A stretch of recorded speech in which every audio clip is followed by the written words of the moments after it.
बिस्मिल्लाहिर्रहमानिर्रहीम, अस्सलाम वालेकुम, सुबह खैर। आप देख रहे हैं एक्सप्रेसो, मैं हूं हिना आदिल और मैं हूं अली अनिक सैयद। उम्मीद आप खैर आफियत से होंगे जनाब। बहुत सारी खुशियों के साथ हाजिर हैं हम आपके सामने, और उस खुशियां किस बात की है? वो लॉन्ग वीकेंड की खुशियां हैं। आप जानते हैं कि शब बारात है और उसके बाद फिर कश्मीर डे की एक छुट्टी आएगी, फिर एक मकामी छुट्टी है जो कि खासकर हम देख रहे हैं कि लाहौर के लोग सेलिब्रेट कर रहे हैं, और वो है बसंत की छुट्टी। और उसके बाद फिर आपको पता है हफ्ता इतवार की छुट्टी तो होती है, तो 5 दिन खुशियां मनाने के लिए ये हफ्ते में तैयारियां शुरू हैं। अभी शब बारात की छुट्टी कंफर्म नहीं है, बाकी छुट्टियां सारी 4 छुट्टियां कंफर्म है। वो तो लॉन्ग वीकेंड एंजॉय करने वाले हैं, खासतौर पे जो लाहौरी है वो तो। आपको पता है ना, लॉन्ग वीकेंड मिल जाए तो हम 1-2 छुट्टियां साथ में ला लेते हैं। फिर भी अच्छा, अब इसमें ये भी होना है अली, आपने क्या करना है? बसंत मनानी है या आपने पिकनिक के लिए जाना है? मैं मोची जा रहा हूँ बसंत मनाने के लिए। बिल्कुल, हमने एक छत रिजर्व करवाई है। कोई भी ऐसा नहीं होगा जो बसंत सेलिब्रेट नहीं कर रहा होगा, लेकिन अली हम इंशाल्लाह यहाँ पर ट्रांसमिशन कर रहे होंगे। उस दिन भी हम आपके साथ ही मौजूद होंगे। आपको बाद में हम मौका देंगे, आप हमारे साथ पहले सेलिब्रेट दिन में आपके साथ, रात में दोस्तों के साथ। राइट, सबके प्लान्स भी बन चुके हैं और इसमें सोने पे सुहागा है। अच्छी खबर क्या है जनाब? अच्छी खबर ये है कि हमारी जो क्रिकेट टीम है उसने क्या परफॉर्मेंस दी है, कैसे सीरीज जीती है, जबरदस्त। हमने कहा आगाज में हम इसी पर ही बात करते हैं, और इसके साथ साथ कुछ अपडेट्स भी हैं, वो भी शामिल कर लेते हैं क्रिकेट के हवाले से। हुकूमत पाकिस्तान ने पीसीबी को क्रिकेट टीम वर्ल्ड कप के लिए भेजने और भारत से ना खेलने की हिदायत कर दी है। फाइनली हम सोच रहे थे ऑप्शन ए होगी, बी या सी, फिर एक ऑप्शन चूज कर ली गई जो मोस्ट एक्सपेक्टेड कह लें ऑप्शन थी। ग्रुप ए में शामिल पाकिस्तानी टीम का 7 फरवरी को नीदरलैंड्स, 10 को अमेरिका और 18 को नामीबिया से मुकाबला होगा। और पाकिस्तान ने आईसीसी की ज्यादतियों के खिलाफ और बांग्लादेश से ज़ाहिर यकजहती के लिए 15 फरवरी को भारत से मैच ना खेलने का फैसला किया है। इसके असरात क्या होंगे, इस पर भी हमने बात करनी है। वर्ल्ड कप की 20 टीमों को 4 ग्रुप्स में तकसीम किया गया है। मजमूई तौर पर 55 मैचेस हैं जो खेले जाएंगे, और 7 फरवरी से 8 मार्च तक वर्ल्ड कप की ये मैचेस भारत और श्रीलंका में होंगे। कप्तान सलमान अली आगा की न्यूज कॉन्फ्रेंस थी, उन्होंने कहा कि भारत के साथ मैच खेलने या ना खेलने का फैसला हुकूमत का है, और वर्ल्ड कप खेलने के लिए श्रीलंका वो जा रहे हैं। आईसीसी ने T20 वर्ल्ड कप 2026 में पाकिस्तान की मशरूत शिरकत के हुकूमती बयान पर रद्द अमल भी दे दिया है, और उन्होंने कहा है कि मशरूत शिरकत आलमी स्पोर्ट्स इवेंट के बुनियादी असूलों के मुनाफी है। तमाम क्वालिफाइड टीमों से बराबरी की बुनियाद पर मुकाबले की तवक्को की जाती है। आईसीसी टूर्नामेंट्स की बुनियाद स्पोर्ट्समैन स्पिरिट, शफाफियत, मुनसिफाना मुकाबले पर है। मुंतखब मैचेस खेलने का फैसला मुकाबलों के तकद्दुस को मुतासर करता है। हुकूमती किरदार का एहतराम करते हैं, मगर यह फैसला आलमी क्रिकेट और शायकीन के मुफाद में नहीं है। आईसीसी ने पीसीबी से तमाम स्टेक होल्डर्स के मुफाद में काबिल कबूल हल तलाश करने की तवक्को जाहिर की, और यह भी कहा कि इस फैसले से पाकिस्तान समेत आलमी क्रिकेट इकोसिस्टम मुतासर हो सकता है। आईसीसी ने पीसीबी से तवील मुद्दती असरात पर संजीदगी से गौर करने पर जोर दिया, और उधर पाकिस्तान ने ऑस्ट्रेलिया को व्हाइट वॉश कर दिया, जैसे कि जिक्र किया हमने। तो जनाब ये सारी सूरत हाल है, तस्करा इसका करते हैं। बहुत सारे रिकॉर्ड बाद ऑस्ट्रेलिया के T20 सीरीज हमने जीती है, और कितने बड़े मार्जिन से हम जीते हैं। रिकॉर्ड्स बने हैं एग्जैक्टली, और एक रिकॉर्ड 111 रन के जो है ना, इतना बड़ा मार्जिन उससे जीतना, और उसके बाद T20 में हाईएस्ट जो स्कोर से हम जीते हैं 207 रन से हमने शिकस्त दी ऑस्ट्रेलिया को। इस सारी सूरत हाल पर हम बात करेंगे। मैं ज्वाइन कर चुकी हैं सलीम खालिक साहब, इसके साथ साथ मियां असगर सलीमी साहब हमें स्टूडियो में ज्वाइन कर रहे हैं। अस्सलाम वालेकुम and good morning to both of you. Salim Khalik साहब, आपसे आगाज करूंगी। अब आईसीसी, इंटरनेशनल क्रिकेट काउंसिल या फिर इंडियन क्रिकेट काउंसिल, वो तो खुलकर सामने आ चुका था। ये जो फैसला हमारी गवर्नमेंट की जानिब से किया गया है, जिस पर हम बात भी कर रहे थे कि मुतवक्के था कि ये फैसला किया जाएगा, कैसे देखते हैं इसको आप? पहले तो मैं ये कहना चाहूंगा, माशाल्लाह आप लोगों की एनर्जेटिक आवाज लग के सुन के लग रहा है कि आज फरीद ने हलवा पूरी मंगवाई है। दूसरी, आप लोग खुश हो रहे हैं। आप लोग को हमें छुट्टियों की एक्साइटमेंट, हमें मैच, अपनी सीरीज जीतने की एक्साइटमेंट, वो सब कुछ मिल के ना, तो इसलिए हम बहुत ज्यादा एनर्जेटिक हैं आज। आपको तो शो करना ही है, करना जुम्मे तक तो ना जितने हमें हफ्ता तो भी करना पड़ेगा, लेकिन हमारी वैसे डबल भी लग गए। अब जो बात आती है कि ये जो पाकिस्तान सीरीज जीता, कल ओवरशैडो हो गई। ये बहुत बड़ी फतह थी पाकिस्तान की। ऑस्ट्रेलिया जैसी टीम को हमने 100 रन भी नहीं बनाने दिए, लेकिन ये ओवरशैडो हो गई हमारी फतह, क्योंकि जो डिसीजन सामने आया गवर्नमेंट पाकिस्तान का कि इंडिया के खिलाफ मैच नहीं खेलना, उस वजह से। अब देखें, इंडिया के खिलाफ हम मैच खेलते हैं तो होता क्या है, आजकल आपने देखा है कि हाथ नहीं मिलाएंगे, कैप्टन यूं मोड़ के मुंह मोड़ के चले जाता है जैसे कोई एक्स है उसकी। उसके बाद जब हाथ मिलाते नहीं, उसके अलावा बात नहीं करते आप, यूं अलग अलग रहते हैं, लड़ने झगड़ने को आप तैयार होते हैं, यूं घूर रहे होते हैं आउट करके जैसे पता नहीं क्या हो रहा है। तो फिर ड्रेसिंग रूम में बंद कर लेते हैं कि हाथ मिलाने ना आ जाएं ये लोग। नफरत ही नफरत। तो ऐसे नफरत में खिलाड़ी गुत्थम गुत्था हो जाए आपस में, उससे अच्छा खेलो। तो गवर्नमेंट ऑफ पाकिस्तान का बिल्कुल ठीक फैसला है ये कि इन्होंने जी मना कर दिया कि जी नहीं खेलो। अब हम क्या करें इसमें? पाकिस्तान क्रिकेट टीम क्या कर सकती है? तो आईसीसी ने जो एक प्रेस रिलीज जारी की, उसमें धमकी आमेज अंदाज भी था उसका। फिर तो आपकी क्रिकेट ऐसा हो जाएगा वैसा हो जाएगा, रिकंसीडर करने की भी बात हो रही है। 2 जगह उन्होंने कुछ अल्फाज ऐसे इस्तेमाल किए कि जो आप देखेंगे तो आपको लगेगा यार ये थ्रेटनिंग भी है और डरा भी रहे हैं क्या क्या हो सकता है। क्योंकि देखिए आईसीसी और इंडियन क्रिकेट काउंसिल की तो इस वक्त दुनिया हिल चुकी है। मैं अब उसको इंडियन क्रिकेट काउंसिल कहता हूँ, इंटरनेशनल। ठीक।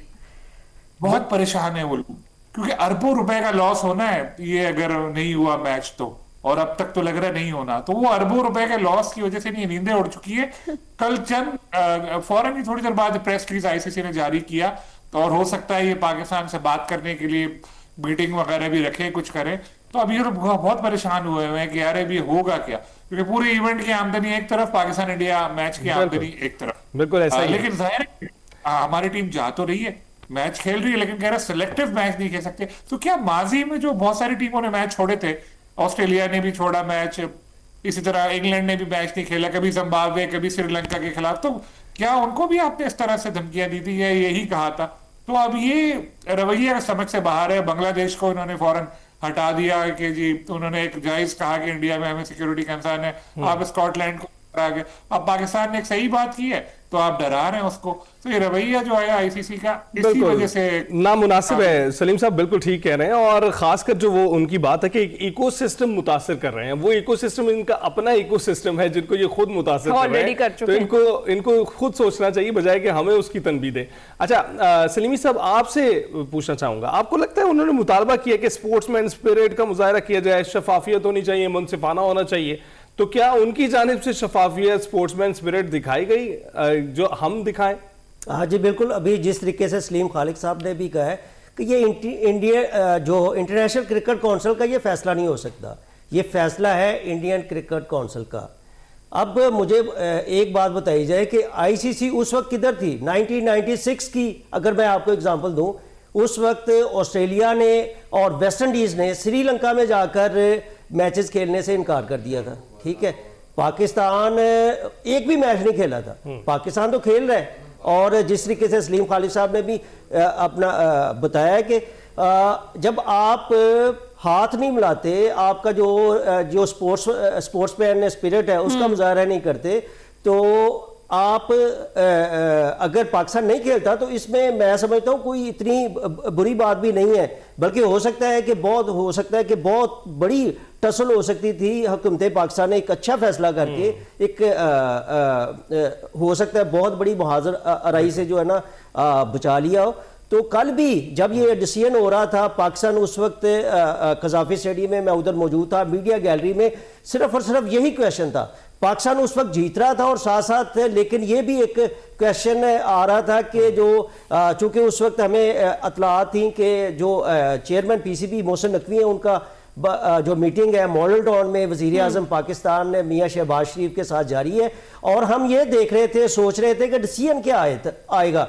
तो सबका ज्यादा यही ख्याल था कि पाकिस्तान को वर्ल्ड कप में हर हाल में पार्टिसिपेट करना चाहिए। हाँ, ये जो तजवीज़ हम भी दे रहे थे कि इंडिया के खिलाफ बाइकआउट कर देना चाहिए, और जब ये फैसला आया है, जो मीडिया गैलरी पीसीबी की थी उसमें बाकायदा जो है जर्नलिस्टों ने उस वक्त बाकायदा खुशी का इजहार किया है, क्लैपिंग भी की है, और जो पाकिस्तान क्रिकेट बोर्ड है उसका जो डिसीजन है उसको अप्रिशिएट किया। और उसके बाद मैं आपको ये बताऊं कि चूंकि कल लोग ही लोग थे, ये तीनों मैचों में पूरा लाहौर आ गया था, ना सिर्फ लाहौर से आए थे, बाहर से भी लोग आए थे। जब वापसी आते हुए मैंने जब क्रिकेट शायकीन से, जो क्रिकेट फैन थे, उनके साथ भी तफसील के साथ मेरी बातचीत होती रही, वो भी बहुत खुश थे। वो कहते थे कि हम किसी के ज़ेरे तसल्लुत तो नहीं है, हमारी अपने फैसले हैं, और हुकूमत पाकिस्तान ने जो फैसला किया है हम उसको बिल्कुल मुकम्मल तौर पर सपोर्ट करते हैं। ना सिर्फ क्रिकेट शायकीन करते हैं, बल्कि जो मीडिया पर्सन है वो भी करते हैं, पूरी कौम करती है। डेफिनेटली एक वाइज डिसीजन, जिस तरीके से हम बात कर रहे थे कि यही होना चाहिए, हमारे पास सीरीज मतलब हमें वर्ल्ड कप में ना खेलने का कोई जवाब नहीं मिल रहा था, इसके अलावा कि ये जो भारत ने हठधर्मी दिखाई है हमारी, क्योंकि पहले ही बात जो हाइब्रिड मॉडल पर हो चुकी थी, कंडीशंस के अकॉर्डिंग हम पहले भी खेल रहे थे। अच्छा सलीम खालिक साहब, 15 को हम नहीं खेल रहे मैच, अगर आगे एक ग्रुप में कहीं किसी स्टेज पर हमारा दोबारा इंडिया से होता है मुकाबला या कोई मैच आ जाता है, तो हम ऐसा ही कर रहे हैं कि हम पूरे वर्ल्ड कप में कोई मैच इंडिया के खिलाफ जो है वो नहीं खेलेंगे? बहुत अच्छा सवाल है आपका, लेकिन बदकिस्मती से मेरे पास का जवाब नहीं है, क्लैरिटी नहीं है इसमें, क्योंकि जो पाकिस्तान की प्रेस रिलीज आई है उसमें सिर्फ ये जो 15 वाला मैच है उसका जिक्र, आगे के हवाले से कुछ है नहीं। लेकिन ये एक सवाल हर तरफ उठ रहा है, लोग यही बात कर रहे हैं। तो फिलहाल तो ये चीज यकीनी है कि 15 का मैच तो पाकिस्तान नहीं खेल रहा, बाकी भी फिर जो पॉलिसी है वो आइंदा सामने आ जाएगी, पीसीबी को गवर्नमेंट ऑफ पाकिस्तान की कोई ना कोई हिदायत मिल जाएगी। क्या ये मुस्तकिल पॉलिसी है कि इंडिया के खिलाफ नहीं खेलना, क्या ये सिर्फ क्रिकेट में पॉलिसी है या हॉकी और दूसरे गेम्स में भी है, या सिर्फ वन ऑफ एक है कि जी सबक सिखाओ, इनको बताओ कि जी हम भी ऐसा कर सकते हैं, तुम अपने आप को बड़े तुरम खान समझते हो तो ठीक है। अब देखो अगर ये मैच नहीं हुआ तो इनके तो पता चल जाएगा इंडिया को और इंटरनेशनल क्रिकेट काउंसिल को, सबसे पहले तो ब्रॉडकास्टर जाके इनका गला पकड़ेगा कि यार तुमने पाकिस्तान से मैच के नाम पे हमसे इतने पैसे पकड़े थे, लाओ वापस करो, तो इतने लॉसेस हो, क्योंकि उन्होंने आगे ऐड बेचे हुए पर सेकंड इतने ला के, इतने करोड़ों अरबों रुपए के इन्होंने ऐड बेचे हुए, अरबों रुपए की ये ब्रॉडकास्ट। तो खालिद साहब, ये पाकिस्तान के रेवेन्यू के लिए मसला नहीं होगा? बिल्कुल होगा, पाकिस्तान के रेवेन्यू के लिए मसला, सबको नुकसान होगा तो पाकिस्तान को भी नुकसान होगा। लेकिन कुछ चीजें ऐसी होती हैं जहां पैसा नहीं देखा जाता, जहां कौमी वकालत और दूसरी चीजें आ जाती हैं, खासतौर पर इंडिया वाले मामले में, तो वहां नुकसान है तो उसको नहीं देखा जाता, क्योंकि कब तक आप इनके ज़ेरे तसल्लुत रहेंगे क्रिकेट में, सारे लोग के सामने बिल्कुल सर झुकाए खड़े, तो हम थोड़ी हो सकते, हम ना वैसे खड़े हो सकते हैं ना आप क्रिकेट में इनके सामने इस तरह से झुक के। ये हाइब्रिड मॉडल पर तो वो तैयारी हो गई थी, हमारा एक मुआहदा भी है, हम भी हाइब्रिड मॉडल के तहत खेल रहे हैं, वो भी हाइब्रिड मॉडल खेलने के लिए आए थे, लेकिन अब जो हमने मैच छोड़ा है ये सिर्फ बांग्लादेश की सपोर्ट में छोड़ा गया है या और भी कुछ वजूहत हो सकती हैं? देखिए खाली क्रिकेटिंग इसमें बांग्लादेश तो बहुत बड़ी एक वजह है कि बांग्लादेश, और इसका फायदा आप देखिए कल सोशल मीडिया पे आप देखें बांग्लादेशी जो है वो पाकिस्तानियों को शुक्रिया अदा कर रहे थे कि thank you Pakistan, country, love you Pakistan, इस तरह के कितने मैसेज आ रहे थे। तो एक बहुत अच्छा मैसेज गया है बांग्लादेश में भी कि भाई पाकिस्तान में खाली, क्योंकि इंडियंस ये प्रोपेगेंडा कर रहे थे कि पाकिस्तान ना ब्लफ कर रहा है, बस बता रहा है कि हम नहीं खेलेंगे, हम ये करेंगे, ये आ जाएंगे। अब जब कल वाकई हो गया तो फिर इनको पता चल रहा है कि यार ये क्या हो गया हमारे साथ, अब तो समझ रहे थे ऐसे डरा रही हैं, तो परेशान कह रहे हैं सलीम खालिद साहब, जैसे हमने पहले भी बात की थी कि इनकी नींदें उड़ी हुई हैं, तब से ये दिक्कत में है, जब से हमारी जानिब से कहा गया कि डिसीजन जो है वो फ्राइडे को या मंडे को आएगा, तब से ये जो इंडियन क्रिकेट काउंसिल है वो खासी परेशान है और वहाँ उनका मीडिया उससे भी ज्यादा परेशान दिया। सलीमी साहब, आपको क्या लगता है, जिस तरह से अभी सलीम खालिद साहब भी बात कर रहे हैं, डेफिनेटली रेवेन्यू में नुकसान हमें भी होगा, लेकिन जिस तरह से उसूली मौक़िफ़ कई जगहों पर अपनाना जरूरी होता है, खास तौर पर इंडिया जैसे मुल्क के साथ जो कि करता ही सियासत है और खेल में भी सियासत करता है, तो ऐसे में वो एक्सपेक्ट शायद यही कर रहे थे कि सिर्फ हम गीदड़ भपकियां दे रहे हैं उनकी तरह, लेकिन हम फिर फैसला कर चुके और फिर उस पर उन्हें ज्यादा नुकसान उठाना पड़ेगा। जी बिल्कुल, बड़ा ज़बरदस्त हुकूमत पाकिस्तान का ये फैसला है। आपको ये भी बता दूं कि आईसीसी जो 2023 में जब वो डिसीजन, उस वक्त आईसीसी के पास 60 करोड़ डॉलर था और उसमें जो 38.5% जो होता है ना, वो शेयर जो है वो इंडिया लेके जाता है, वो 230 मिलियन डॉलर बनता है और पाकिस्तान को हिस्सा मिलता है इसमें 35 मिलियन डॉलर। तो आप ये देख लें कि 230 और 35 का उनको कितना बड़ा लॉस होगा। हाँ। हमें तो ना होने के बराबर है ना, हमें तो पहले ही बहुत कम पैसे मिलते हैं। हाँ। तो अब आप ये देख लें कि कितना बड़ा लॉस उनको होगा। और उसके अलावा चूंकि 70% जो है वो सारा का इन्वेस्टमेंट है, वो सारी इंडियन जो कंपनीज है और जो ब्रॉडकास्टर वो सारे के सारे उधर हैं, तो वो लाजमी बात है कि इस पाकिस्तान के मैच ना खेलने से पाकिस्तान को तो ना होने के बराबर फ़र्क पड़ेगा, लेकिन जो फ़र्क पड़ेगा वो बीसीसीआई को पड़ेगा, वो इंडियन क्रिकेट टीम को पड़ेगा और जो ब्रॉडकास्टर है उनको बहुत ज़्यादा फ़र्क पड़ेगा। और अभी ये बात ख़त्म हुई नहीं है बेसिकली, आज चूँकि वर्किंग डे है और आईसीसी हो सकता है आज या कल और पाकिस्तान क्रिकेट बोर्ड के साथ या हुकूमत पाकिस्तान के साथ इस हवाले से रब्ता किया जा सकता है। और आज वैसे भी पाकिस्तान टीम जो 2 बजे श्रीलंका जा रही है। मैं आपको ये बता रहा हूँ कि कोलंबो आज दोपहर 2 बजे पाकिस्तान टीम ने चले जाना है और उसके बाद थोड़ा सा उन्होंने जो प्रैक्टिस सेशन ये वो करनी है और इसके बाद आपको पता है पहला जो पाकिस्तान का मैच है नीदरलैंड के साथ 7 फरवरी को है। मसला तो वही अभी है, हो सकती है अभी तमाम के तमाम जो दरवाजे हैं मेरा ख्याल है बंद नहीं हुए। हो सकता है कि जो इंटरनेशनल क्रिकेट काउंसिल है जिसको हम इंडियन क्रिकेट काउंसिल कहते हैं वो बहुत बड़ा नुकसान देखते हुए कदमों में आन गिरे और कहे कि नहीं जी आपको खेलना चाहिए क्रिकेट के बेहतर मुफाद के लिए। वो जब कोई बात मनवानी होती है ना वो सारी इस तरीके से नई से नई इस्लाहात वो ले आते हैं। तो मैं समझता हूं कि पाकिस्तान का जो फैसला है बर वक्त है। पाकिस्तान अगर किसी कंडीशन पे जाके खेलता है तो वो ठीक है और वैसे तो पाकिस्तान ने साफ साफ कह दिया है कि हम 15 फरवरी को इंडिया के खिलाफ मैच नहीं खेलेंगे। हाँ, और अभी हम वही बात कर रहे हैं कि एक मैच तक का अभी क्योंकि क्लैरिटी नहीं है डिसीजन में, हमें नहीं पता अगले कोई मैच होते हैं तो उनमें हम खेलते हैं नहीं। सलीम खालिद साहब अब जरा सीरीज पे आ जाते हैं जिसमें हमने व्हाइट वॉश किया है और मैं एक सवाल सलीम खालिद साहब से पूछना चाहूंगा, वो ये कि आप क्या समझते हैं चेयरमैन पीसीबी जो हैं उन्होंने ये जो मॉडल इख्तियार किया है जो पहले भारत की जानिब से इख्तियार किया जाता था और कहा जाता था हमारी हुकूमत ये कह रही है, हमारी हुकूमत ये कह रही है, हम ये नहीं कर सकते, और जो वजूहात थी उनमें से ये इनका हैंडशेक ना करना और हमारी तजलील करना, कोशिश करना कि हमें किसी तरह से नीचा दिखाया जा सके, आपको लगता है ये तमाम चीजें जो है उसके बाद ऐसा फैसला आ रहा बहुत ही मुनासिब था? जी बिल्कुल, मैं बिल्कुल एग्री करता हूं कि ये मोहसिन नकवी साहब ने दुरुस्त जो हुकूमत को बताया होगा उसके बाद एक फैसला सामने आया, बिल्कुल ठीक है। क्योंकि ये कि हाथ मिला नहीं रहे, नजरें चुरा रहे हैं, बदतमीजी कर रहे हैं फील्ड में, नेगेटिव कमेंट्स उनके साबिक क्रिकेटर्स के आ रहे हैं, तो ऐसे लोगों के साथ खेलने का फायदा क्या? बाकी ये एक अच्छी चीज होती है आपके साथ जो शो में वो भी ज़हीन बंदा हो, मतलब और अच्छी इसको नॉलेज हो। तो मियां साहब की बड़ी नॉलेज है, इन्होंने जिस तरह बताया फैक्ट एंड फिगर के साथ वाकई यही बात है। इन्होंने बताया कि ज्यादातर पैसे तो आईसीसी ले जाता है, तो आईसीसी को ये दिखना चाहिए। और उन्होंने दूसरी एक और बहुत अच्छी बात बोली है कि जो इंडिया है ये जो फैसला है पाकिस्तान का उस पर अब कोशिश करेंगे कि बातचीत करें और क्या पता इसमें आगे जाके कोई बड़ा अपडेट सामने आ जाए। लेकिन एक पाकिस्तान में एहतजाज रिकॉर्ड कराना था और ये जो ये लोग समझते थे कि हम नहीं कर सकते वो आ गया सामने कि हम कुछ भी कर सकते हैं और हम खेलने के लिए तो जा रहे हैं, मना नहीं कर रहे। हमारी टीम जैसे मियां साहब बता रहे थे आज जा रही है दोपहर में, हम खेलने को तैयार है। लेकिन अगर गवर्नमेंट मना करे तो क्या हो सकता है? आप मुझे एक बात बताएं, अगर एक्सप्रेस की इंतजामिया आपको मना कर दे, आप क्या मॉर्निंग शो कर सकते हैं अपना? नहीं कर सकते। आपकी इंतजामिया आपको इजाजत देती है, सारा फैसिलिटेट करती है, आके पूरा करते हैं, कैमरामैन आते हैं, ये सब आपको कौन दे रहा है? इंतजामिया दे रही है ना। तो इसी तरह बोर्ड, जब क्रिकेट बोर्ड है, क्रिकेट बोर्ड को गवर्नमेंट ऑफ पाकिस्तान इजाजत देती है, उसके बाद ये वीजा और दूसरा सारे प्रोसेस होते हैं, तो उसके बाद टीम खेलने जाती है। अब गवर्नमेंट अगर रोक दे, बोले पीसीबी तुम नहीं खेलो, तो ये क्या खुद जाके खेल सकते हैं इंडिया के साथ? एग्जैक्टली ऐसा ही है, बिल्कुल आप दुरुस्त फरमा रहे हैं। अच्छा मियां साहब आप ही बताएं, जो कल हमने सीरीज जीत ली, जिस तरीके से, जिस शानदार तरीके से जीती, इतने बड़े मार्जिन के साथ जीती और इतने सालों बाद जीती, कितना मोराल हमारा बुलंद हुआ है वर्ल्ड कप से पहले? अब मैं समझता हूँ कि ये हवा का एक ताज़ा झोंका है। पाकिस्तान क्रिकेट टीम में जितनी वो एक्सपेरिमेंट होने थे वो भी पाकिस्तान जो टीम मैनेजमेंट है वो उसने किए हैं।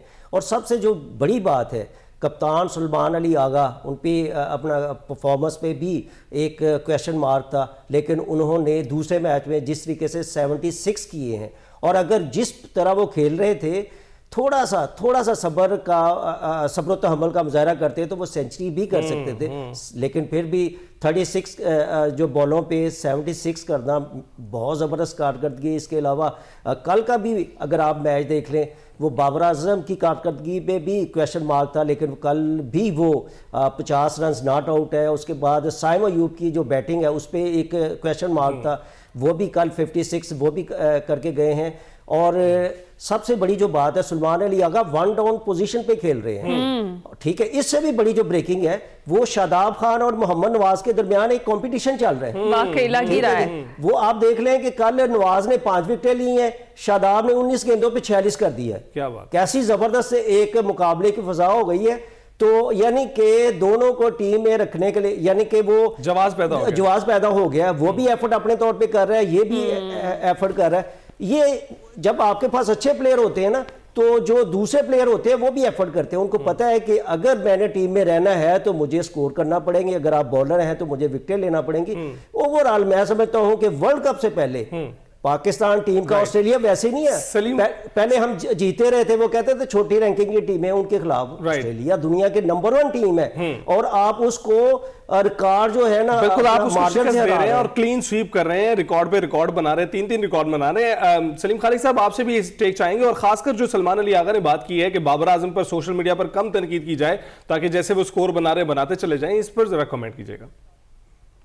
तनकीद तो उसी पे होती है ना जिसको आप चाहते हैं, जिसको प्यार करते हैं। तो बाबर आजम को पूरा पाकिस्तान चाहता है और एक्सपेक्टेशन बहुत हाई है। जो स्टैंडर्ड उन्होंने खुद सेट किया है, इतना अच्छा उन्होंने परफॉर्म किया है कि एक स्टैंडर्ड सेट कर दिया है। तो हम चाहते हैं हर मैच में बाबर वही करें। जाहिर है, मगर वो इंसान है, हर मैच में ऐसा कर नहीं सकते। लेकिन कल कोशिश की थोड़ा सा, लेकिन ये मसले हैं, जैसे कल शादाब खेल गए थे तेज तो स्कोर हो गया था पाकिस्तान का। नहीं का वो इस मसला बरकरार है कि वो जिस ओवर में वो खेल रहे हैं, जिस तरह की उस वक्त हिटिंग दरकार होती है, वो नहीं कर पाते। लेकिन अब जाहिर उनका नंबर चेंज हुआ है तो उनको जल्दी एडजस्ट करना पड़ेगा। इस सीरीज का पॉजिटिव पॉइंट सबसे अच्छा ये था कि सलमान अली आगा ने अपना गेयर चेंज किया है। हाँ। उन्होंने कोशिश की कि वो एक बिल्कुल डिफरेंट रूप में नजर आए, और थर्ड मैच में तो वो नहीं बड़ी इनिंग खेल सके, लेकिन उससे पहले सेकंड मैच में बहुत अच्छा खेले वो, और कोशिश कर रहे हैं, छक्के लगा रहे हैं। वरना इस चीज की कमी हमारे यहाँ महसूस की जा रही थी कि हमारे यहाँ तेज खेलने वाला प्लेयर कम है। हाँ, अब अगर देखें तो हो रहा है कि शुरू में हमारा स्कोर जरा ज्यादा होता है, साइन भी कर रहे होते, तेज खेल रहे थे, बाद में थोड़ा हम लोग स्लो हो जाते हैं। लेकिन अभी भी आप देखें एक्सपेरिमेंट तो जारी है कि कल ओपनर हमने बदल दिया, फखर को पहले बहुत नीचे खिला रहे थे, कल वो ओपनर आ गए, साहबजादा परफॉर्म नहीं कर पा रहे थे, वो बाहर हो गए। तो अब आ रहा है, अब तो बस अगले इतवार को मैच है पाकिस्तान का, भी तजुर्बे छोड़े, जो कॉम्बिनेशन खिलाना है उसको खिलाएं। एक और पॉजिटिव बात इस सीरीज की थी हमारे स्पिनर्स की बड़ी शानदार परफॉर्मेंस, सब बहुत अच्छा खेले, कल नवाज थे या दूसरे जो भी हम मैचों में भी देखें। बिल्कुल आप दुरुस्त फरमा रहे हैं कि पहले जो ट्राई करना था, जो एक्सपेरिमेंट्स करने थे वर्ल्ड कप से पहले, वो हो चुके हैं। बहुत शुक्रिया सलीम खालिक साहब हमारे साथ मौजूद थे, मियां असगर सलीमी साहब मौजूद थे। क्रिकेट पर हम बात कर रहे थे, अभी ब्रेक पर जाएंगे।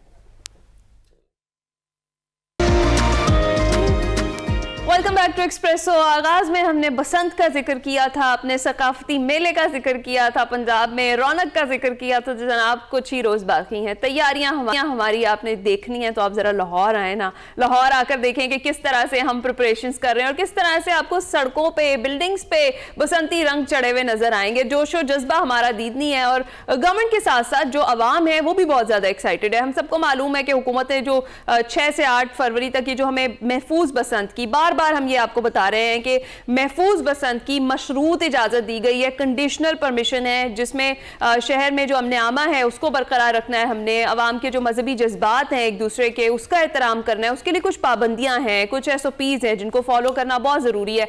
मेजरली ये जो धाती तार, नायलॉन या शीशे से लेपशुदा डोर है, इसके इस्तेमाल पर तो मुकम्मल पाबंदी है। सोचें भी नहीं कि अगर गैर कानूनी तौर पर आपको कहीं से मिल भी जाती है, वैसे तो इसकी फरोख्त पर भी पाबंदी है, अगर आप खरीद लेते हैं और इसको उड़ाते हैं तो इसके बाद जो कॉन्सिक्वेंसेस है वो आप खुद भुगतेंगे। खतरनाक डोर और पतंगों की जो तैयारी है, नकलो हमल है, जखीरा है, फरोख्त है, इस्तेमाल है, ये सब कुछ ममनू है।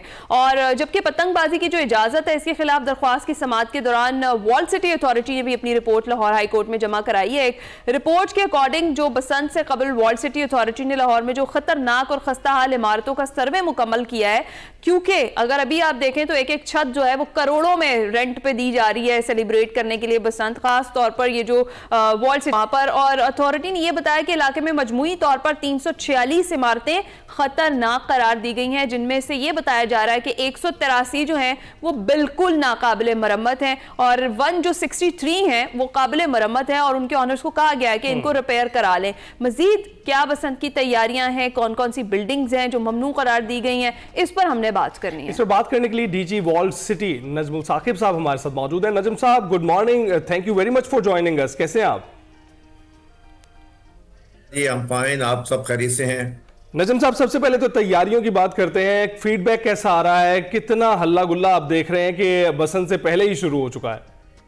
मैं समझता हूँ जी, I think public is over excited. You know like the first को जिस दिन 12 बजे उन्होंने खोला और वहाँ पे मोची दरवाजे पे ऐसा हजूम इकट्ठा हो गया पतंगे खरीदने के लिए, and I think that's a sign where people are fully prepared and geared up to enjoy this festive, which has government has given them the opportunity after 25 years. So I think ये बड़ा एक अच्छा opportunity, लेकिन इसके साथ साथ जैसे आपने खुद बताया कि पब्लिक को उनकी अवेयरनेस, उनकी सिविक सेंस भी बहुत इंपॉर्टेंट है, जहां गवर्नमेंट ने आपको एक मौका दिया है. So we should, as general citizens, that we should comply by the rules set by the government कि ये safe possible बसंत हो सके. इसमें हमारा रोल भी बड़ा इंपॉर्टेंट है एज ए जनरल पब्लिक की. बिल्कुल ठीक. और बाकी आप देखें कि रंगारंग जो लोगों को दीदनी है, लोग खुश हैं, वो चाह रहे हैं कि जनाब कब 6 तारीख आए, कब ये काम शुरू हो और कब से वो जो है ना वो आपकी फैमिली गैदरिंग्स करें और बैठ के रंगबाजी की जाए, छतें बहुत आसमान रंगारंग हो जाएगा इंशाल्लाह ताला. मैं बड़ा पुरुमीद हूँ.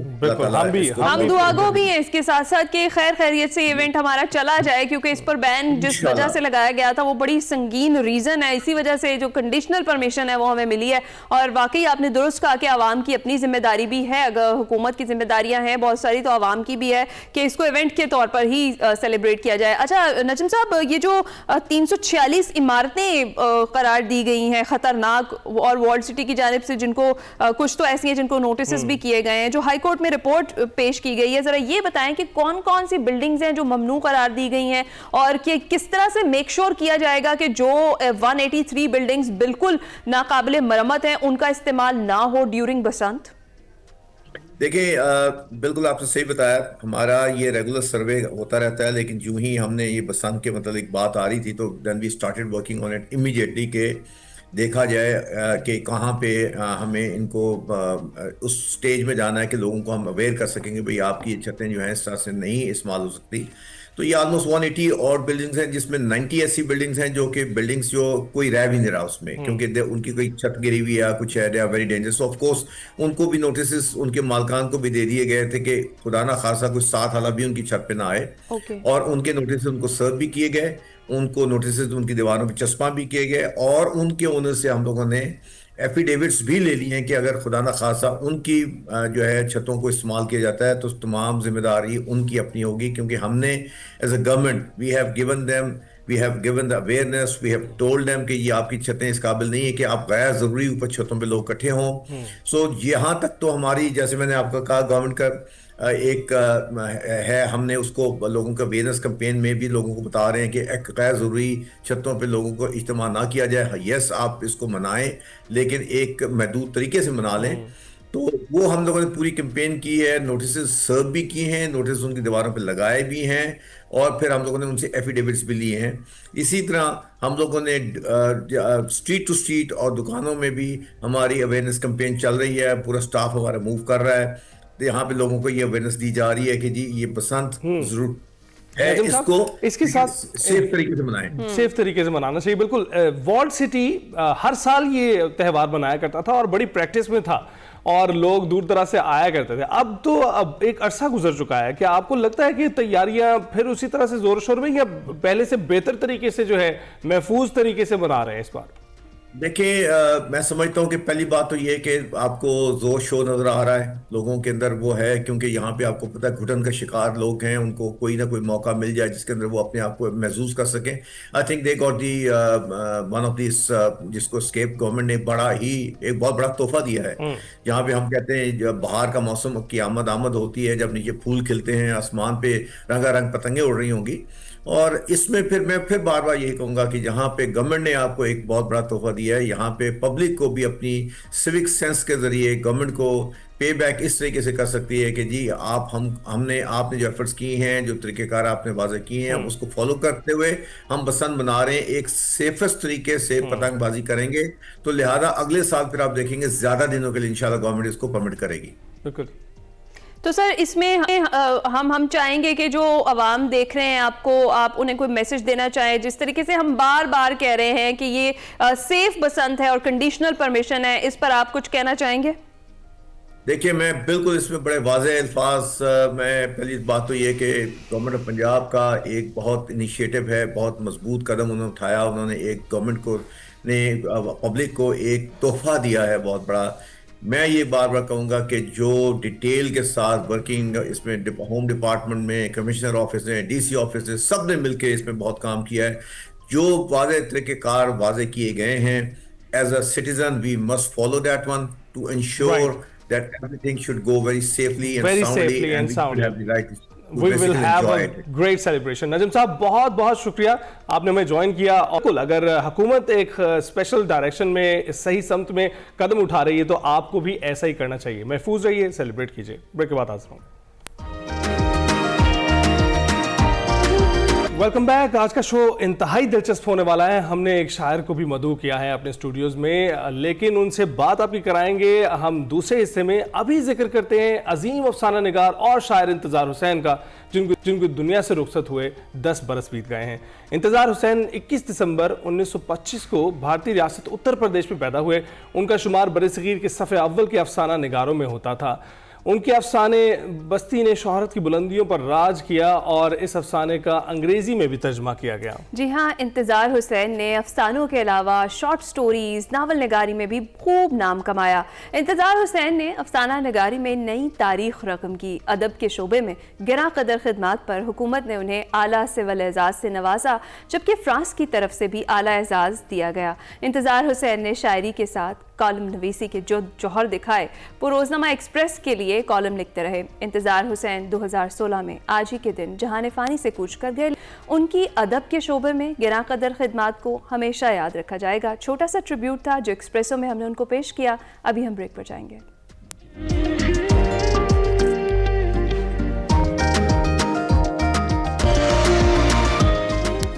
प्रोग्राम के दूसरे हिस्से में खुश आमदीद जनाब। दूसरे घंटे में भी आपके साथ शेयर करने के लिए और इम्पॉर्टेंट मुलाकातें भी हैं, वो भी आपसे हम करवाएंगे। लेकिन टॉप ऑफ द आवर हम शामिल करेंगे अपना सेगमेंट माइंड मैटर्स, जिसमें बात हो रही है गिलगित बल्तिस्तान के कदीम अदब में अलामती किरदार पर। देखते हैं क्या बात हो रही है। अस्सलाम वालेकुम नाज़रीन, मैं वकार अहमद और आप देख रहे हैं माइंड मैटर्स। मेरे पास शहबाज साहब बैठे, बल्कि मैं शहबाज साहब के साथ बैठा हूँ। और शहबाज साहब जो हैं वो हुंज़ा में इल्म अदब, तारीख़, समाजी जो तब्दीलियाँ हैं और बहुत अच्छे उस्ताद, एजुकेशनिस्ट रहे। बहुत सारे इनकी मुनफरिद जिहतें हैं। और जहाँ पे जितने मेहमान आते हैं, चाहे बैनुल अक़वामी उस वहाँ से आएँ या पाकिस्तानी वज़ीर आज़म आए, कोई भी शख्सियत यहाँ पे आती है तो मेज़बानी के फ़राइज़ जो हैं वो शहबाज साहब सर अंजाम देते हैं। तो एक जिसको कहते हैं कि एक रिप्रेजेंटेटिव चेहरा है हुंज़ा का। मेरा एक सवाल है शहबाज साहब कि आप क्योंकि लिटरेचर की भी रहे हैं, ड्रामा आपने 250 ड्रामाज लिखे रेडियो पाकिस्तान के लिए, एक्टिंग की, बहुत कुछ किया। तो ये सर बताइए कि जो लिटरेचर है, जब हम देखते हैं कि कोई आइसोलेटेड सोसाइटी है, बहुत आइसोलेटेड है, वहाँ पे एक साइकोलॉजिस्ट को या कोई भी इस तरह का जो एंथ्रोपोलॉजिस्ट है उसके लिए बड़ी कीमती चीज़ हो जाती है। क्यों? क्योंकि वो वाहिद एक जगह होगी जहाँ पे पता चलेगा कि इंसान प्योरली जब सोचता है, बैरूनी मावरा उस पर असरअंदाज नहीं होता, तो प्योर सोच क्या होती है। अदरवाइज होता यह है कि क्योंकि हम मुहावरे को मेंटल शॉर्टकट करते हैं ना, कि सिचुएशन है उसको एलेबोरेट करने के लिए मुझे ज़्यादा दिक्कत करने की जरूरत नहीं है, एक मुहावरा बनाया है, मैंने निकाल दिया और एक सिचुएशन में रिपीट कर दिया। तो ये सहूलतें जो है हमारी, जब हम डाउन में जाते हैं या रेस्ट ऑफ द वर्ल्ड में जाते हैं तो बहुत सारा मगरबी से, मतलब हो सकता है कि मैं लाहौर में हूँ लेकिन लखनऊ का मुहावरा मुझ पर असरअंदाज हो रहा है, ठीक है। तो बिल्कुल प्योरिटी से कि इंसान को मुहावरे की ये वाली सहूलत ना हो जो बैरूनी है, खुद अपना मुहावरा उसको ईजाद करना पड़े, खुद उसको। और तो हुंज़ा का जो फोक टेल्स हैं, हुंज़ा का जो लिटरेचर है, हुंज़ा की जो पोइट्री है और पूरी जो रिवायत आ रही है, ये किस कदर अहम है इस तरह की स्टडीज के लिए?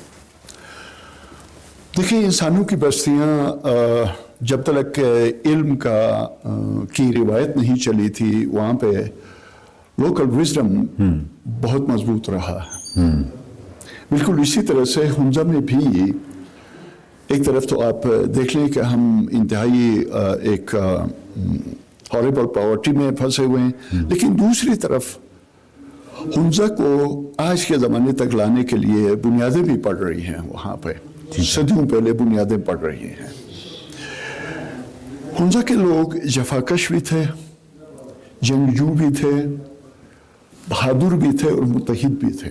तो जब मैं लिटरेचर की तरफ देखता हूँ, इंडिजीनियस लिटरेचर जो हमारा लिटरेचर है हुंज़ा में, ये बहुत कदीम ज़माने से तो ओरल रहा है, सीने पे सीना चलता रहा। ठीक है। लेकिन जब 1912 में स्कूल बना जब 1891 में अंग्रेज आ गए, फरंगी आ गए, उन्होंने टेक ओवर किया नगर को, हुंजा को और तमाम इलाकों को, तो उसके बाद उन्होंने स्कूल बनाया। 1912 में स्कूल बना यहाँ पे, बल्कित प्राइमरी स्कूल, हम उसको पहला स्कूल कह सकते हैं, पहला स्कूल कह सकते हैं। अलबत्ता तदरीस का अमल बहुत पहले से सेंट्रल एशिया में पर्शियन जो लिटरेचर है उसके हवाले से हमारे यहाँ पे खलीफा एक पढ़े लिखे फिगर का नाम है अपने ज़माने का। ठीक है। खलीफे दर्स व तदरीस के लिए हल्के बनाते थे और लोग अपने बच्चों को वहाँ भेजते थे। इसका एक फ़ायदा ये हुआ कि जब दूसरे इलाकों के लोग अभी तालीम की तरफ आए नहीं हैं, हुंजा वाले बहुत आगे निकल गए, उनमें 2 कदम आगे उनसे पहले हो गई आसपास। एग्जैक्टली। अब फौज में गए, जहाँ पे भी गए तहरीर समझते थे कि लिखना क्या है। उस जमाने में ग्रेजुएट तो नहीं होते थे, प्राइमरी पास जब फौज में जाते या कहीं जाते तो उनको अव्वलियत मिलती क्योंकि वो ख्वांदा थे। और मेरा फोकस सर ये है कि ये जो आप बाद में बात कर रहे हैं ना कि बाहर का इन्फ्लुएंस आया, कुछ ना कुछ पढ़ना शुरू किया, वो सारा मैं एक्चुअली उससे पीछे जहाँ पे आपकी फोक टेल्स हैं जिसमें मारखोर के हवाले से कहानी है या परिंदों के हवाले से कहानी है, और वो जो कहानियां उन पे बैरूनी कोई मुहावरा असरअंदाज नहीं है, वो एक ऑब्जर्वेशन है एक ऐसे इंसान की जो वो खुद ही बयान कर रहा है और किस कदर हसासियत है जानवरों के हवाले से पाई जा रही है उस वक्त। ये अभी की ये जो इतनी बड़ी मूवमेंट्स होती हैं वाइल्ड लाइफ प्रोटेक्शन, ये वो तो एग्जिस्ट नहीं करती थी, लेकिन एक इंसान की ऑब्जर्वेशन है कि मारखोर कैसे सोचता है, ये मारखोर के पर्सपेक्टिव क्या हो सकता है, मारखोर की माँ, बच्चा, वो शिकारी, मैं उस फोक टेल्स का एग्जैक्टली मैं उसी तरफ आ रहा हूँ जी। चूंकि फितरत के बिल्कुल करीब होने के नाते यानी यूं समझ लें कि फितरत की गोद में बैठे हुए हैं और ये फितरत की जुबान को भी समझते हैं, इसलिए उन्होंने अपने दास्तानगोई में या दास्तानों में इन सब चीज़ों को अपने साथ मिलाया। जैसे हमारे यहाँ पे चुड़ैल, ठीक है, हमारी कहानियों में चुड़ैल है। जैसे हमारे यहाँ बुढ़िया उम्र रसीदा खातून हमारी कहानियों में प्रोमिनेंटली पाई जाती कैरेक्टर है। अच्छा, हमारे यहाँ बहादुरों का कॉन्सेप्ट कदीम ज़माने का वो पाया जाता है। और साथ में ये जो रिप्रेजेंटेटिव फीचर्स हैं, कभी कभी इजहार राय के लिए इन्होंने अपनी ज़ुबान की बजाय, क्योंकि फिर वो उनको ये फिक्र लाहक थी कि कहीं हम पकड़े ना जाएं, कहीं कोई मुखबरी ना हो जाए और हमारे जो बड़े हैं उनका ज़ेर अताब ना आ जाएं, तो लोगों ने परिंदों के ज़रिए से उनकी ज़ुबान में और दूसरे क्रिएचर्स की ज़ुबान में अपने मसाइल बयान किए। ओके, ठीक है, ठीक है। और ये टेल्स में बहुत ज़्यादा मिलता है। एग्जैक्टली, एनिमल्स बोल रहे हैं। और ये हम जब हम बात कर रहे हैं नज़ीम, तो हम पर्टिकुलर हुंजा सिर्फ नहीं कर रहे हैं, ऑफ कोर्स हम क्योंकि हुंजा में बैठे हैं, गिलगित बल्तिस्तान का अमूमी, यानी अगर हम ये स्कर्दू और बल्तिस्तान में जाएं या गिलगित में जाएं तो ये मकामी मुहावरे और बहुत सारी चीज़ें जो हैं वो बड़ी सिमिलर हैं। जी, ये ज़िंदगी के नुमाइंदा मुहावरे हैं और सदियों की इनकी फहम फरासत और बसीरत है कि वो अपनी ज़ुबान में इस तरह की कोटिंग समझ लें कि वो क्राफ्ट कर रहे हैं जो ज़िंदगी का एक पहलू को उजागर करता है।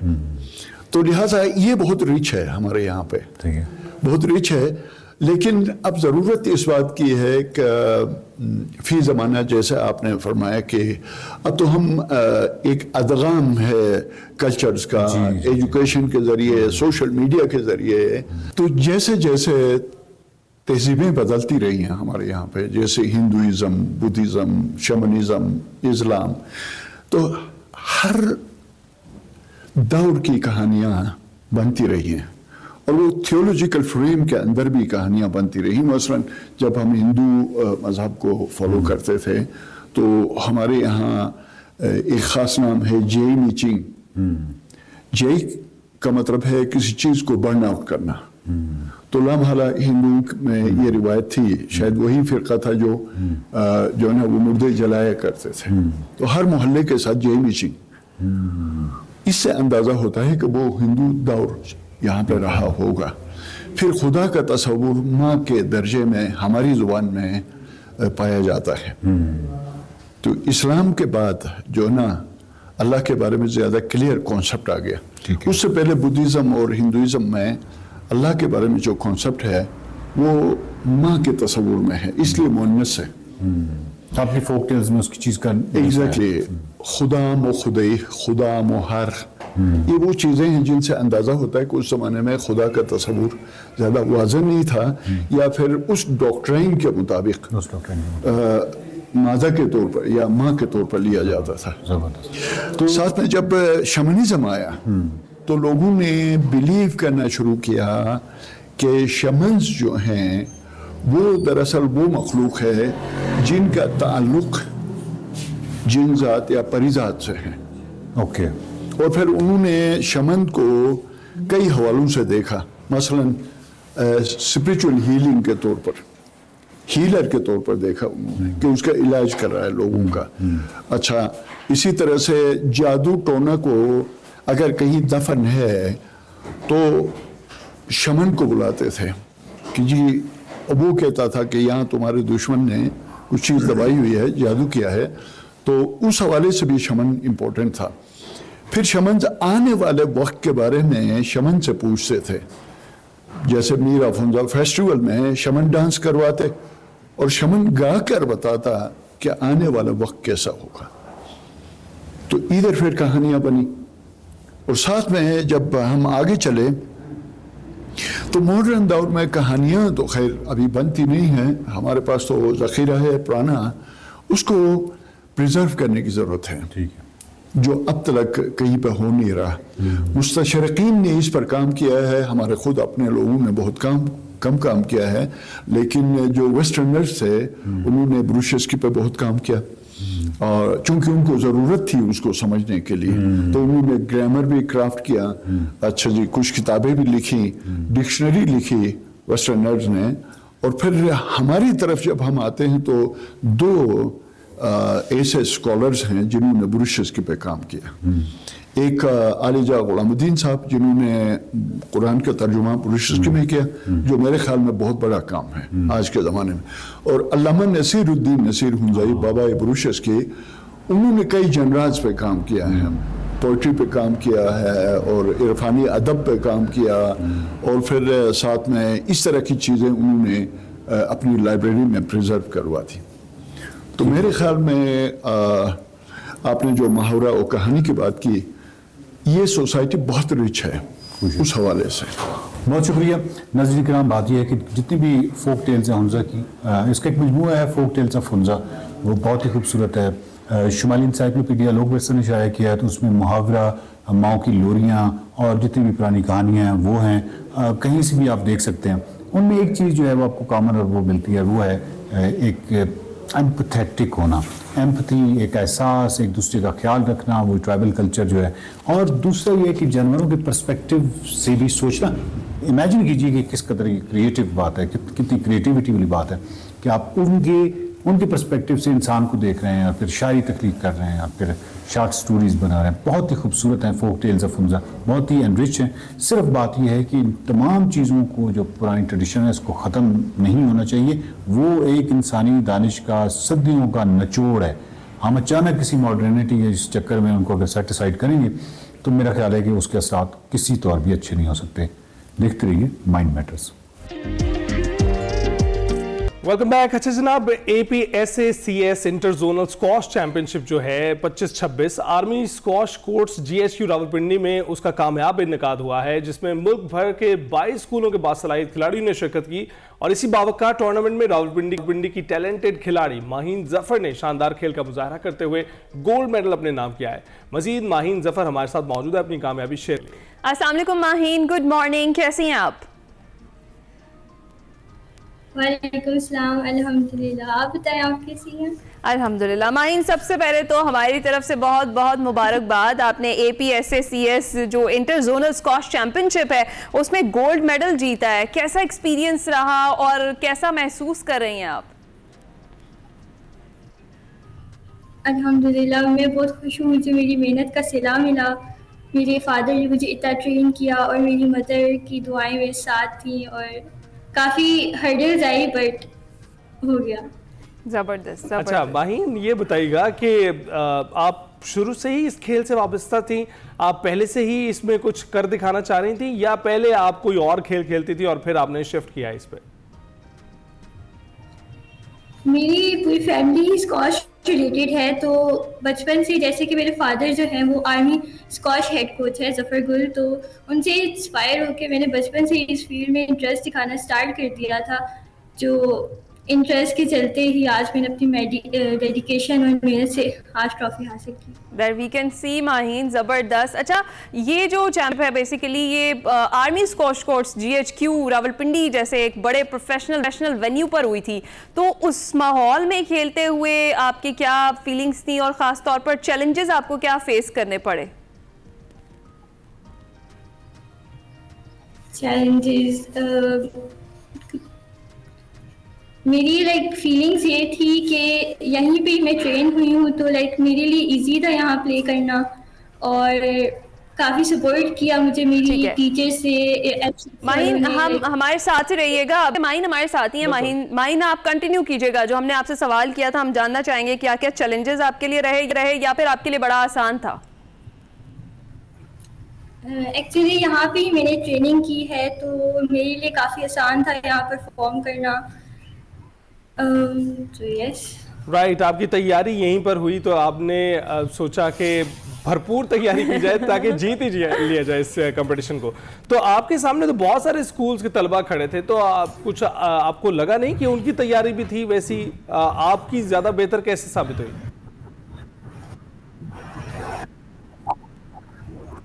जी माहीन, आप सुन सकती हैं हमें? माहीन को आवाज कनेक्टिविटी का कुछ मसला हुआ है, माहीन दोबारा राब्ता करते हैं। जी, आपने देखा है कि हमारा जो नया टैलेंट है वो कितना शानदार तरीके से परफॉर्म भी कर रहा है। माहीन, आप हमें सुन सकती हैं? माहीन, जी, आप सुन आवाज सकती हूँ। पहुंच रही है? जी आवाज आ रही है। जी प्लीज आप कंटिन्यू करें। क्या आप अपना सवाल दोबारा दोहरा सकती हैं? जी जरूर। हम आपसे पूछना चाह रहे थे कि आपके सामने जो मद्दे मुकाबिल आपके स्टूडेंट्स थे वो तैयार होकर वो भी आए होंगे, आपकी तैयारी उनसे कैसे बेहतर थी? देखिए, तैयारी तो हर कोई बेहतर करके आता है, लेकिन मुझे खुद पे भरोसा था कि मैं कर लूँगी। इतने टाइम की स्ट्रगल थी, तैयारी थी, मेरे फादर ने मुझे ट्रेन किया, डाइट वगैरह सब लेके चलना और मेरे खुद के गोल्स थे, तो मैं कॉन्फिडेंट थी कि इंशाल्लाह अल्लाह पे मैंने यकीन किया कि कुछ ना कुछ मुझे मेरी मेहनत का सिला ज़रूर मिलेगा और वो आपको मिला। अच्छा माहीन, इससे कबल क्या क्या अचीवमेंट्स हैं आपकी, और इसके साथ साथ ये बताएं कि स्क्वॉश और स्टडीज़ दोनों को मैनेज करना आपके लिए कितना मुश्किल कितना आसान है? क्या स्केड्यूल क्या होता है दिन में आपका? अर्ली इन द मॉर्निंग मेरे फादर मुझे ट्रेनिंग कराते थे एंड देन कॉलेज जाना होता था, और इवनिंग के टाइम पे स्क्वॉश पार्टनर के साथ गेम्स वगैरह होती थी। तो इस तरीके से मेरी आपके दोस्त भी जो हैं, आपकी जो सहेलियां भी हैं वो भी स्क्वॉश खेलती हैं आपके साथ, आपके सिबलिंग्स? जी, सिबलिंग्स खेलते हैं। मेरा भाई भी बहुत अच्छा स्क्वॉश खेलता है एंड फ्रेंड्स में भी थोड़ी सी फ्रेंड्स हैं वो खेलती हैं। बाकी जिनको नहीं पता स्क्वॉश का तो मैं उनको बताती हूँ, इस तरफ रागिब करती हूँ कि आप भी इसमें इंटरेस्ट लें, काफ़ी अच्छी स्पोर्ट्स है, इसमें कैरियर भी बनाया जा सकता है। Right. Thank you so much Maheen Zafar. हमारे साथ हमारी स्क्वॉश प्लेयर मौजूद थी, हाल ही में इन्होंने गोल्ड मेडल जीता और अपनी फीलिंग्स और अपने एहसास उनके क्या थे वो हमारे साथ शेयर कर रही थी। अभी हम ब्रेक पर जाएंगे। Welcome back to Expresso. जी, अब आपकी मुलाकात हम करवाने जा रहे हैं एक अदबी शख्सियत से। जी हाँ, उर्दू अदब के एक मुनफरद और हसास नाम इकराम बसरा आज हमारे साथ स्टूडियोज़ में मौजूद हैं। सिर्फ शायर ही नहीं हैं बल्कि अदीब, प्ले राइटर और सहाफ़ी भी हैं। इकराम बसरा की शायरी मोहब्बत, इंसानियत, तन्हाई, समाजी नाइंसाफ़ी और इंसान के बातनी कर्ब का गहरा इज़हार है। इकराम बसरा सिर्फ शायरी तक महदूद नहीं, वो एक प्ले राइटर भी हैं और उनके तहरीर करदा ड्रामे पाकिस्तान ही नहीं बल्कि बैनुल-अक़वामी सतह पर भी पेश किए जा चुके हैं, जो इस बात का सबूत हैं कि उनकी तख्लीकी सोच सरहदों की मोहताज मोहताज नहीं है। बगैर वक्त ज़ाया किए, बगैर किसी तवक्कुफ से हम उनसे ही बात करेंगे। अस्सलाम वालेकुम, गुड मॉर्निंग, कैसे हैं आप? अस्सलाम, गुड मॉर्निंग, कैसे हैं आप लोग? बिल्कुल ठीक ठाक। इकराम साहब, बहुत बहुत शुक्रिया हमें ज्वाइन करने के लिए, और बड़ी खुशी है कि आप इस वक्त स्टूडियोज में मौजूद हैं, क्योंकि बहुत से सवाल जो आपसे करने हैं। सबसे पहले जानना चाहेंगे, कुछ लोग हमेशा से ये कहते हैं कि आर्टिस्ट की कोई सरहद नहीं होती, लेकिन कुछ लोग हैं जो उन सरहदों में कैद हो जाते हैं, और कुछ आर्टिस्ट हैं कि जिनकी वाकई कोई सरहद नहीं रहती। आप उन्हीं में से हैं जो पाकिस्तान से निकले और जाने किस किस मुल्क की सैर करके आए, कहाँ कहाँ मुकीम रहे, तो बताइएगा कैसा एक्सपीरियंस रहा? यार ये बड़ा प्यारा सवाल है। जैसे सहाफ़ी के बारे में कहते हैं ना कि सहाफ़ी मुआशरे का आईना होता है, इसी तरह जो आर्टिस्ट लोग होते हैं ना, ये दरारें होती हैं, और ये वो दरारें होती हैं कि जिनमें फिर कोशिश की जाती है कि कुछ रोशनी भरी जा सके, क्या बात, उस पार देखा जा सके, कुछ इस पार लेके आया जा सके। और आर्टिस्ट अच्छे हैं, मतलब अमन के बारे में सोचते भी हैं लोग, बहुत ज़्यादा हैं जो काम भी करते हैं, इस पर लिखते भी हैं। और मेरा ख्याल है वो लोग थोड़ा एक मॉरली ज़्यादा फ्रंट फुट पे हैं, जो फिर इस पे खुल के बात करते हैं कि मतलब आप ये है कि एक इखलाकी जुर्रत आपको चाहिए। हाँ। सिर्फ ये नहीं कि एक तख्लीकी उस पे आप चल रहे हैं, बहुत कुछ कॉम्प्रोमाइज़ करते हैं जब आप अमन पे बात करते हैं, क्योंकि इस साइड पे भी उस साइड पे भी कुछ ना कुछ ऐसा चल रहा होता है। आपके अपने एक पेविलियन में भी ऐसी बहुत सारी मखलूक बैठी हुई होती है जो किसी न किसी तरह कोशिश होती है कि कुछ ऐसा कंट्रोवर्शियल मिल जाए जिस पे बात की जा सके।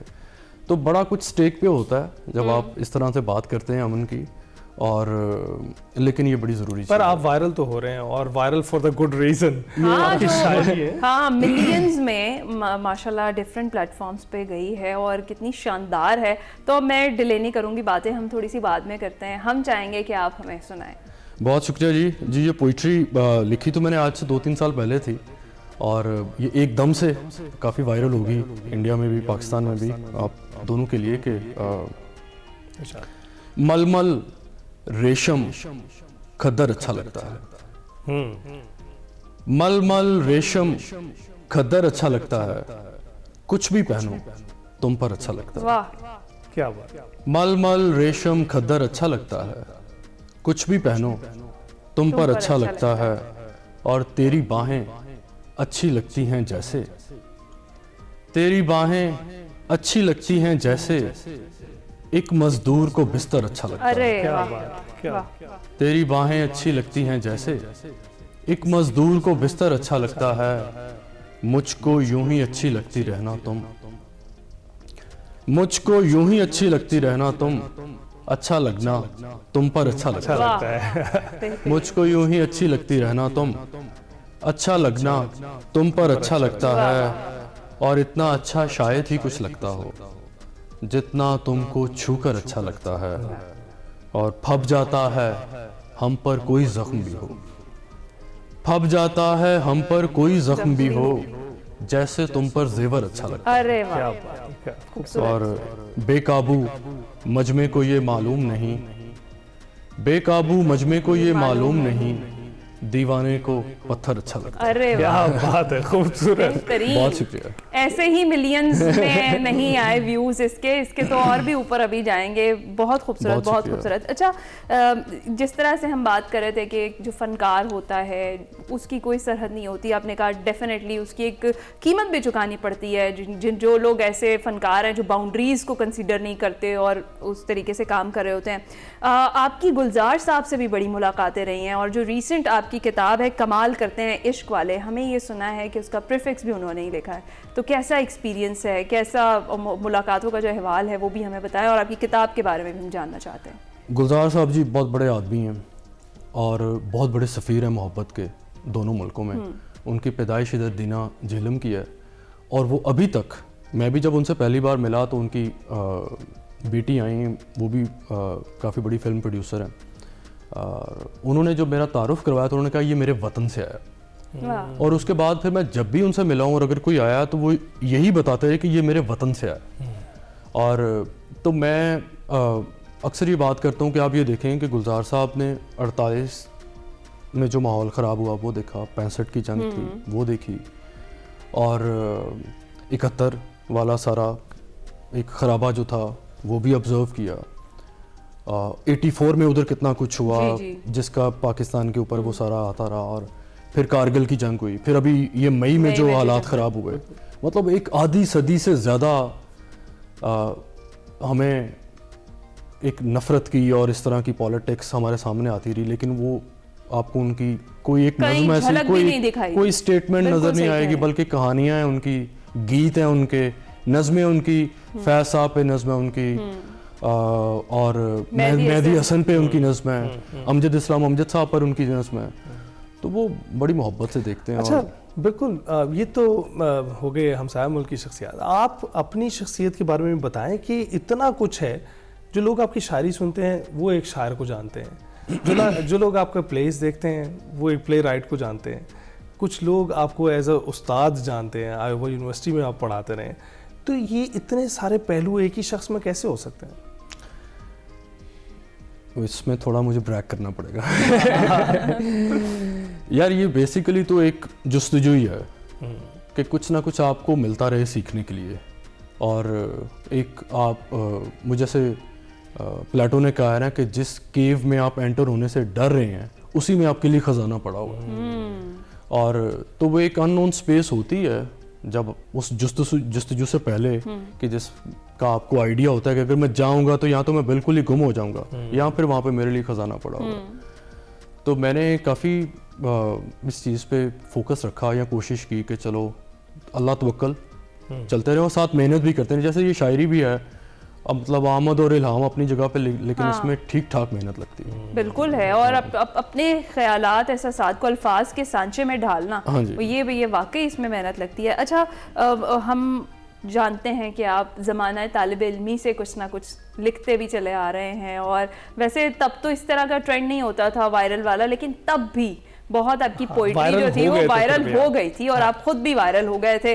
तो वो हमें एक तो स्टोरी भी उसके पीछे की सुननी है और वो पोइट्री भी आपकी सुननी है। ये आपको लगता है इन्होंने बताया? बिल्कुल ऐसा ही है।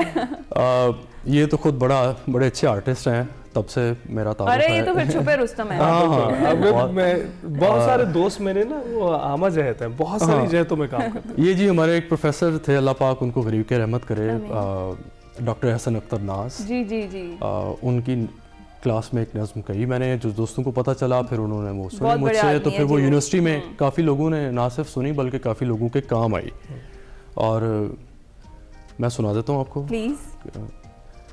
उस सामने बैठी लड़की से दिल चाहता है एक बात करूं, उस सामने बैठी लड़की से दिल चाहता है एक बात करूं, वो बात के जिसकी किरणों से हर समत उजाला हो जाए। ये हब्स जो हर सू फैला है खुशबू का हवाला हो जाए। उस चंदन मूरत लड़की की महकार है सारे कमरे में, खामोश है वो फिर भी उसकी चहकार है सारे कमरे में। दिल ही दिल में दिल की बातें रोजाना कहता हूँ उसको, गुमसुम हैरान बस देखता रहता हूँ उसको। कुछ धीमे धीमे से फिक्रे होंठों से गुरेजा रहते हैं, कुछ धुंधले धुंधले से सपने आंखों में परेशान रहते हैं। कुछ भोले भाले से अरमां बेचैन है मेरे सीने में, जिस दिन से ऐसी हालत है एक लज्जत सी है जीने में। अरे वाह। कुछ भोले भाले से अरमां बेचैन है मेरे सीने में, जिस दिन से ऐसी हालत है एक लज्जत सी है जीने में। उसके रंगीन ख्यालों में हर ख्वाब को चेहरा मिल जाए, हर लम्हा औस की सूरत हो, हर फूल खुशी से खिल जाए। वाह वाह। ना जाने क्यों फिर भी जैसे एक प्यास है मेरी आंखों में, हर ख्वाब अधूरा रहने का एहसास है मेरी आंखों में। जो ख्वाब है पलकों पर रक्सा, एहसास है मेरी आंखों में। जो ख्वाब है पलकों पर रक्सा ताबीर किया जाए कैसे, जो जहन में एक तसव्वुर है तस्वीर किया जाए कैसे। अब क्यों ना इस तन्हाई को गुलजारे मोहब्बत ही समझूं, उन होंठों की खामोशी को इकरारे मोहब्बत ही समझूं। उन आंखों से जुगनू लेकर रोशन अपने दिन रात करूं, उस सामने बैठी लड़की से दिल चाहता है एक बात। उफ, इतनी क्या याद आ गया। इतनी खूबसूरत। बहुत शुक्रिया। मैं आपको बताऊं, इनके बारे में ये बताना मैं आपको भूल गया कि सिर्फ फैंस लड़के ही नहीं थे, लड़के भी इनके फैंस हैं और आज तक हैं। बड़े बड़े सहाफ़ी भी आज तक मद्दाह हैं इनकी शायरी के। और हम देख रहे हैं कि सिर्फ ये शायर, प्ले राइट और उसके साथ साथ उस्ताद नहीं है, ये सहाफ़ी भी रहे हैं। हाँ, ये यहाँ पर और भी ये एक्सप्रेस की पर भी थे, ये तो हमने बताया ही नहीं कि ये पायनियर्स में से हैं जी ये एक्सप्रेस के। बड़ा स्पेशल दिन है मेरे लिए आज, इसलिए क्योंकि इस जगह पे बहुत सारे दोस्त हैं मेरे जिन्होंने काम किया है और मेरा मतलब आप यही समझ लें कि यहाँ से सीखा है और फिर निकले हैं स्क्रिप्ट राइटिंग। और तो मैं बड़ा इमोशनल था जब इस कॉरिडोर से गुजर रहा था, वो सारे दिन याद आ रहे थे मुझे, सारे दोस्त याद आ रहे थे। जब आप गए होंगे आखिरी बार जब मैं आखिरी बार उस कॉरिडोर से गुजरा था तो पीछे मेरी एक दोस्त हैं गुलज़ारा मिर्ज़ा, वो रो रही थी और नवीद अनवर वो रो रहे थे। तो वो मुझे वही याद आ रहा था दिन और उनकी मोहब्बत याद आ रही थी। हसास लोगों से मिलना ही एक अलग एहसास होता है।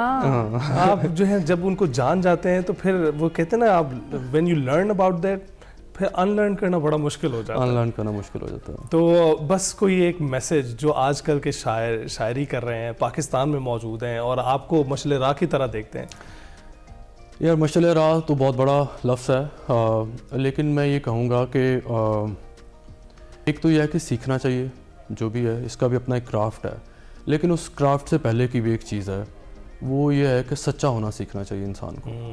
कोई भी जैसे स्टीफन किंग कहते हैं ना कि जस्ट टेल द स्टोरी, मतलब start with one honest line and just tell the story. कि जो भी आप देख लें कि जो आप फील कर रहे हैं आप उसके करीब तर भी कुछ कह गए हैं, बिल्कुल, तो वो चीज़ बहुत ज़रूरी है। Thank you so much Akram बस्ता साहब हमारे साथ स्टूडियोज में मौजूद थे। इसी साथ हम आपसे चाहेंगे इजाज़त, मुलाकात होगी कल, ख्याल रखिएगा, अल्लाह हाफ़िज़। अल्लाह हाफ़िज़।